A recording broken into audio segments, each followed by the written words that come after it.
The thing about justice is, it doesn't always wear a uniform sometimes. It's sitting in an unmarked cruiser with a cold coffee in one hand and a front row seat to entitlement in the other. That day, I wasn't out busting burglars or chasing down suspects. I was parked quietly in my usual surveillance spot at the grocery store off Maple and Ninth, where people had been abusing the handicapped spaces like they were personal VIP parking. We'd gotten more than a few complaints from elderly residents and disabled veterans. Folks who actually needed those spots about perfectly able-bodied drivers pulling in like they owned the place. Usually, by the time I got there, they were long gone. So the department decided to assign me to do random undercover patrols of the area just to catch a few of the more entitled ones in the act. And believe me, it didn't take long. The sun was blazing. It's a kind of heat that makes the pavement look like a mirage. And I was about to sip into a coffee that had already gone lukewarm when I saw it. A white BMW coupe came speeding into the lot. No hesitation, no looking around. She knew exactly where she was going. She pulled straight into the closest handicapped space to the front entrance, slammed the brakes, threw it in park, and stepped out like she was late for a movie premiere. I watched through the tinted window of my cruiser. She had that look overdone. Makeup, oversized sunglasses, and heels that probably cost more than my monthly grocery bill. Her whole posture screamed, "I'm important and you're not." I checked the rearview mirror, then the front dash. No placard. Nothing hanging, nothing on the dash, no special plates. Just that smug look as she adjusted her purse and clicked across the lot like she owned it. I gave her a few seconds. Maybe. She had a tag in her purse and just forgot to put it up. Maybe this was one of those rare moments where appearance was deceiving, but deep down I knew. I'd seen this before. Same entitled air, same excuse. I was just running in for a minute. She disappeared into the store without a second glance. I stepped out of my cruiser, already pulling out my citation book. I approached her car slowly, double-checking for any sign of a permit. Nothing, not even a faded sticker, just a glossy dash and a Louis Vuitton gym bag in the passenger seat. That's when I heard her voice behind me, sharp, patient, and full of attitude. "You can just keep walking, officer. That's my car."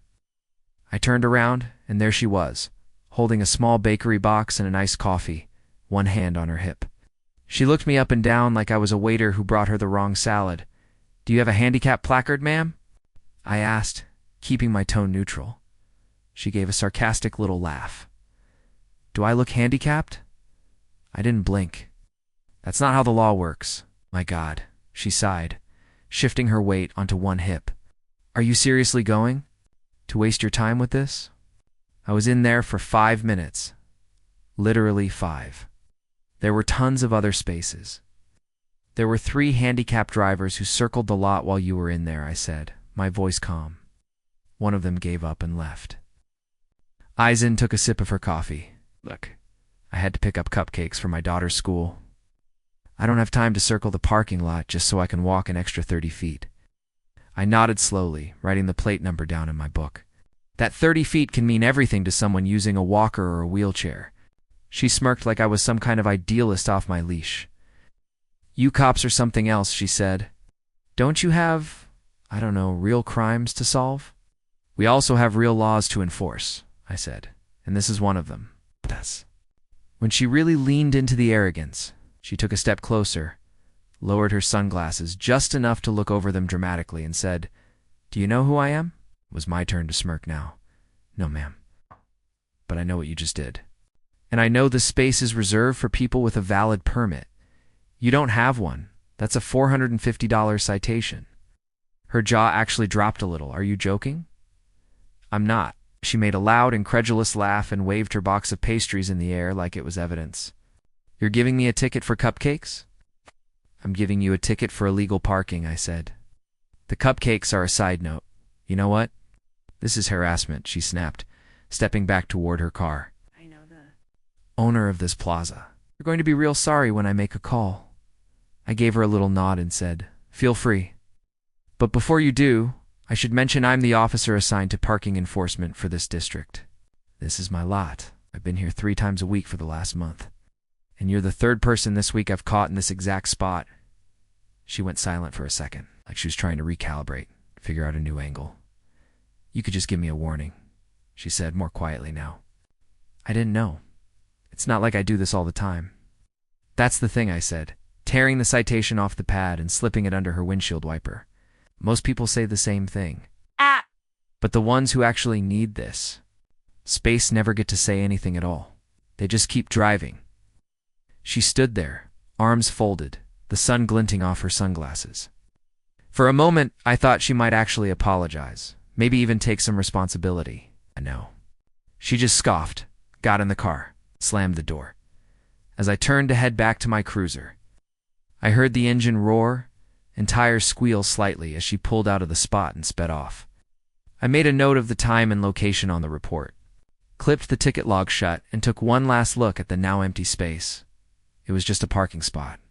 A little blue sign, some painted lines. But to someone who needed it, it was more than that. It was access, independence, dignity. And if my presence there helped keep it open for them, well, then maybe it was the best part of my day. She peeled out of the spot like it owed her money, tires screeching slightly as the white BMW darted toward the exit of the lot. But even as the sun glinted off her tinted windows and she disappeared into traffic, I knew that wouldn't be the last I saw. Of her, people like that rarely go quietly, especially when their pride takes a bigger hit than their wallet. I'd barely gotten back into my cruiser when the radio chirped with a routine dispatch update. But I was still thinking about the look on her face. Shock. Disbelief.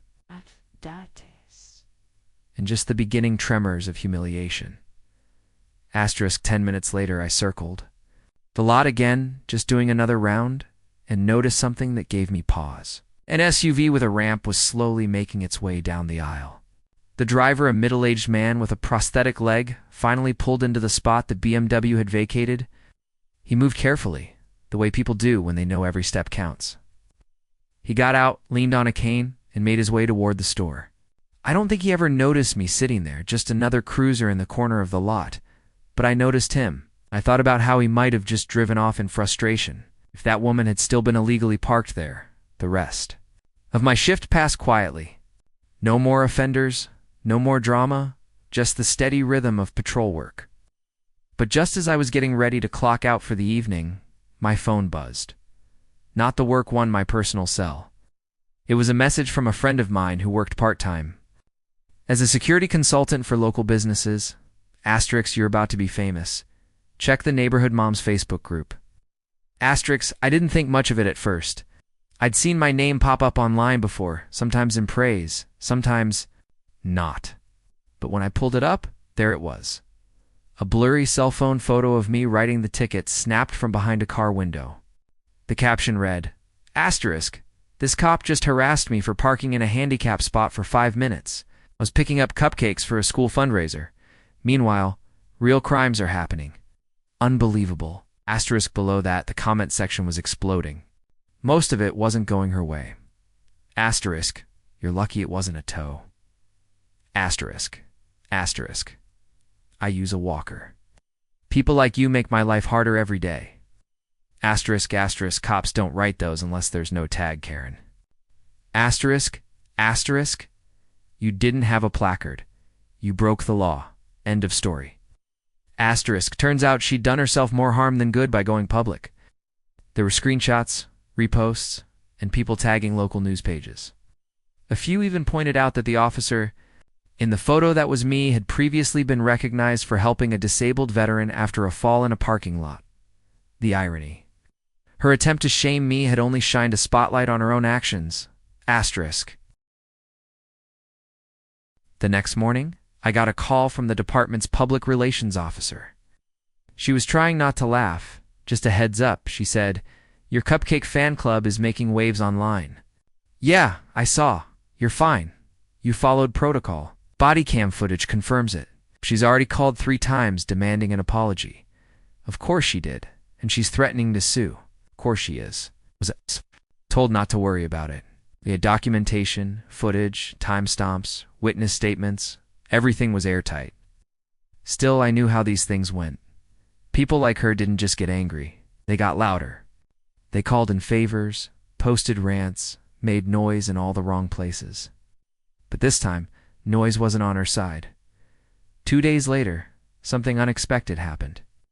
I was doing a morning patrol of the same lot when I saw a familiar car. The same white BMW pull in again. This time, she didn't go for the handicap space. She parked farther back in a regular slot like everyone else. She got out slower, not rushing, almost like she was waiting for me to show up. I did. I pulled up beside her, window down. She turned to me, sunglasses still on, but there was no smugness today.